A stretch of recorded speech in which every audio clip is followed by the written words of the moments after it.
What's up, YouTube? Today we're looking at what would appear to be brass knuckles.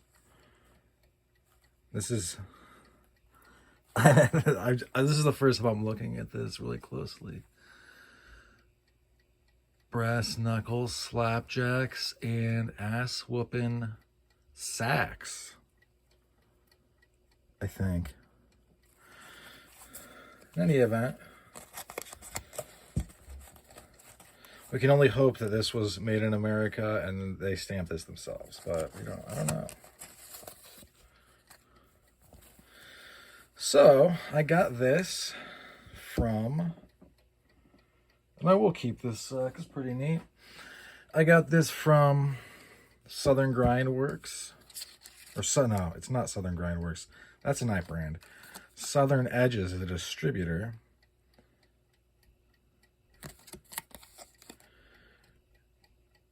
And yeah, their site was pretty easy to navigate. We'll get to a little discrepancy in the order, but it's okay. Stickers are cool. Everybody knows I like stickers. If you're watching this channel for the first time, then you don't know that. Listen, I do these videos for people that are subscribed, so if you're new, then, welcome aboard. Feel free to hit that subscribe button. If you're not going to do that, well, that's fine. So this says, Uncle Snuppies is a man who is not afraid to get his hands dirty.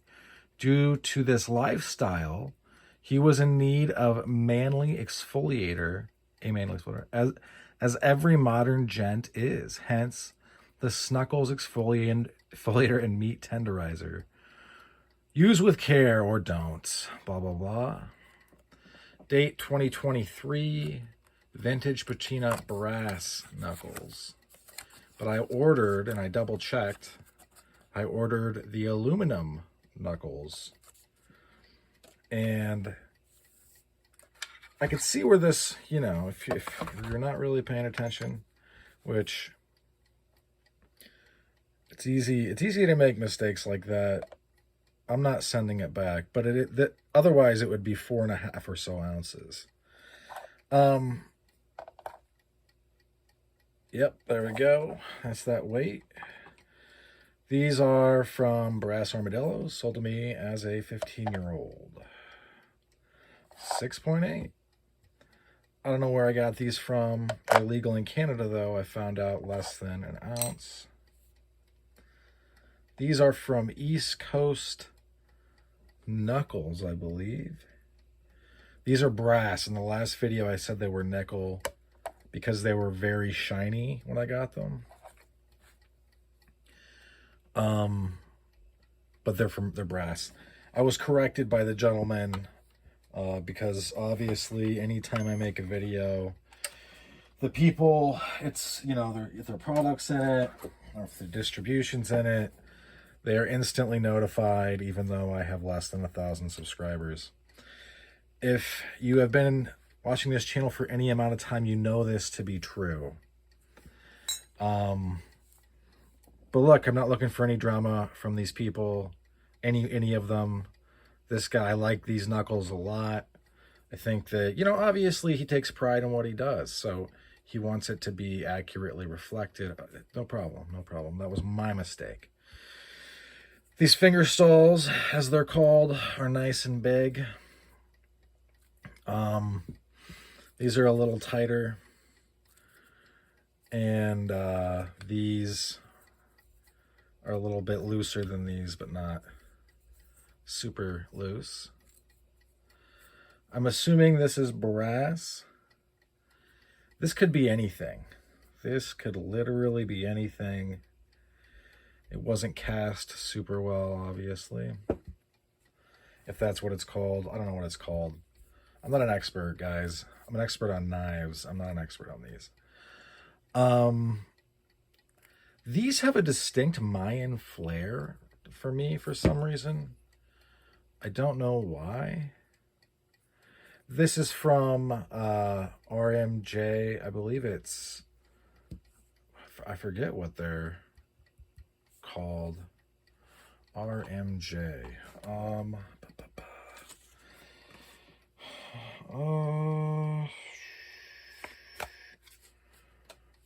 You know, honestly, I'll look it up. RMJ.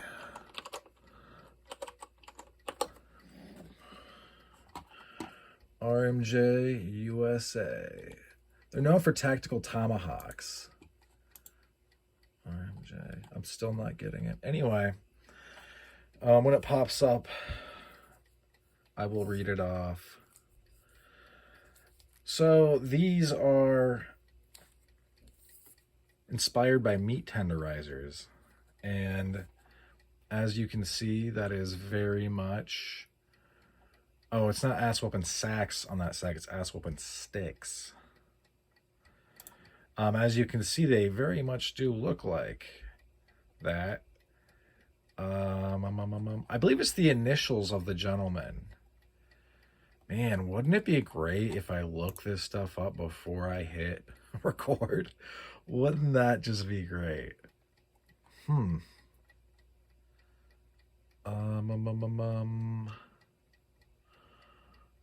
Yes, I do believe...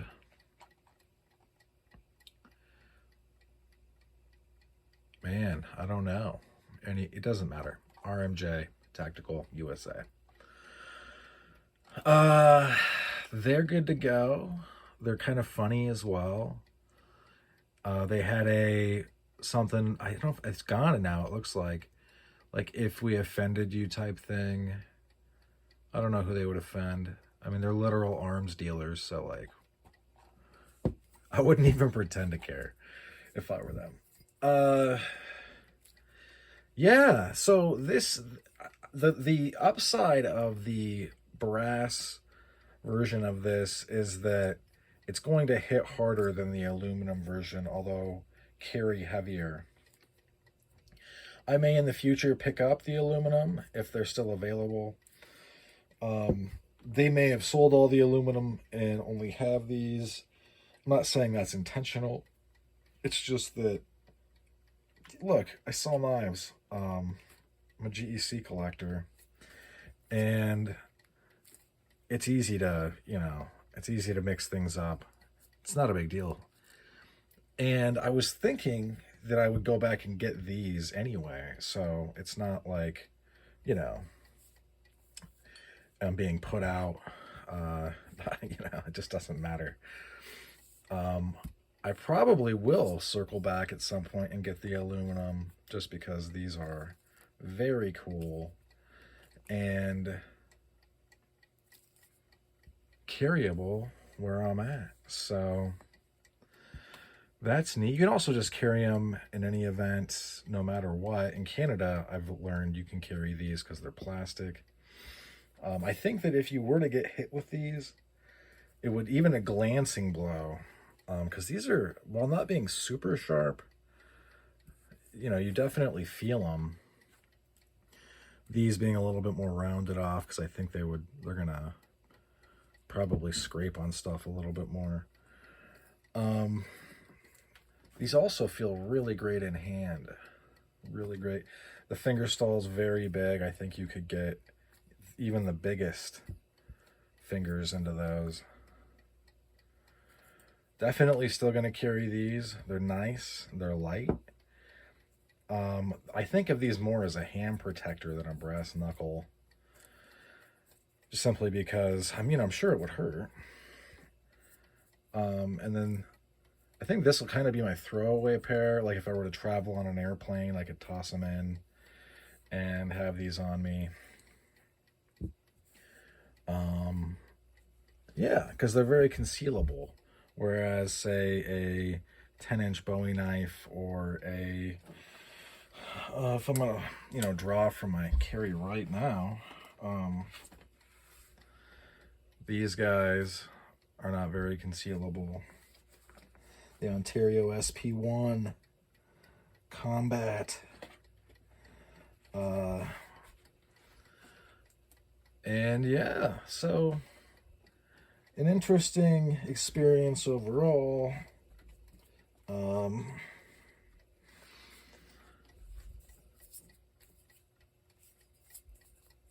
but these do feel really good in hand. Looking this stuff up, and if you're not a sub and you don't care what I have to say, now is the time to transition out of the video. Looking these up, on YouTube to see who has what. Some of the bigger self-defense channels, really self-defense channels, people that run their own gyms and stuff, and there's money on the line for these people. They really minimize how effective these would be. Not just these, but all of them. And they make it seem like if you were to buy these and use them, that when you hit, these are just going to ride up into your fingers, or that somehow if you don't buy a special design, your fingers are going to break. That's not true. So I don't know why anybody, except for if it goes against their bottom line, I understand. Because these are kind of like cheating in a fight. Well, these would just be like demolishing your face in a fight. But, it is what it is. People are they're trying to sell you something. The fighting industry, or the strata, or the apparatus surrounding the strata, strata being like gyms or stuff like MMA. Although I doubt Dana White would ever be like, brass knuckles are not effective. He would be like, of course, that's like a metal fist. Read the Wicca. These things are known worldwide for being English and for being very, very much effective. So what I'm saying though is, look, I'm a former Marine, 0331. I served in Iraq in a combat role. I've bounced for many years, and I'm a secondary black belt in Taekwondo. Although I'm very, very, very, very out of practice. I haven't been in a ring in so long, it's ridiculous. But what I'm saying to you is, these are kind of cheating, where if you have no training and say you just punch a bag every once in a while, you shadow box, or maybe you don't do any of this stuff, and you grab this and you are sure to really make a fist, and that would include pushing in on that. And, I'm coming at you doing my Rex Kwon Do, and you punch me in the face and it breaks my orbital or it breaks my cheekbone, and now I'm totally fucked and I have to go to the hospital, and I'm accruing just a ridiculous amount of money in bills, or you crack my skull and I die, which maybe not is not your intention. I guess what I'm saying is, don't believe that these aren't effective or that they're not simple to use. This is especially simple because this has got like a paddle almost feel to it. Feels really great in the hand. And this idea that you're going to hit and then this is going to twist up, or that you're going to hit and then break a pinky, or that stuff that you find at Brass Armadillo when you're 15, this idea that they're not effective, or that this wouldn't hurt a great deal and this would protect your hands really well, that's silly. I don't know why anyone would believe that. And the people that are pushing out that narrative are doing it because they want to sell you something, and they don't want you to go spend $30, $40 shipped. I got this out of a store while I was there. I forget where I got these. And then these were like 150 or so. They're cool. These are really cool. It's a unique design. That's why I got it. Not just to carry, but to collect. And I am going to go back to East Coast Knuckles, who, by the way, all their knuckles are brass. I don't know why the reason I thought it was nickel was very shiny when it came in. These have kind of goldened up a little bit, but they were super shiny and look like nickel to me. So that's why I said that. They do say brass knuckles on their page. They don't really emphasize that, but you know what? That's neither here nor there. So yeah, don't believe gobbledygook, and don't buy snake oil. We are going, And this was not me starting drama with anybody, nor do I want drama with anybody because of this video. But I guess if it starts, it's up to them. I don't. People that watch this channel know I don't shy away from that. I'm just saying I genuinely don't. This is not the purpose of this video. Just saying don't buy into things, right? People are going to sell you stuff. And it's part of being a person in this world. And you got to be smart enough to think for yourself. And if you're in Canada, do I want the plastic knuckles because they're legal to carry? Or if you're in a place in America where it's legal to carry, or you're making the adult decision to carry illegally. I can't remember the last time I was, searched by a cop. You could also pretty easily, if you were a criminal, hypothetically in Minecraft, you could throw these into a gutter or on top of a building or far into a field, and the chances of them being discovered are pretty slim, especially at night. But that's up to you, right? It's up to you if you even want to use these and punch somebody and then have to feel bad after they die or are disfigured. The same thing with the knives that are all over my channel that are for defensive purposes. This channel does not shy away from the fact that they are basically instant death if you were to, well, maybe not instant, but if I were to stab you with the knife that I just showed, right? If I were to run this through you this way or lengthwise, especially lengthwise, because I'm for sure hitting your liver or possibly 2 kidneys, you're gonna die. Like that's what's up. And I get that, even Nothing Fancy in his reviews, he always touches on, and he's very much not like we're gonna kill people with knives. But he's very, any knife can serve in a defensive role. I mostly agree with that. But what I'm saying is, you got to be smart, man. And don't at any point think that somebody coming at you with one of these, they're going to hurt themselves more than they hurt you. Well, that's fucking ridiculous. That is a big fat lie, okay? And if you're doubting this, and you know somebody that has these, ask to use them and then go outside and start lightly and then transition to actually punching. Start with jabs and then, you're turning your hips when making a correct punch into a tree and see if you break your hand. Like, come on now. And I think you're going to see pretty quickly that your hand doesn't break, your wrist doesn't break because you're not made of paper. In any event, that's all she wrote for this one. Thanks for sticking with me to the end. Hope you folks have a great rest of your day. Bye now.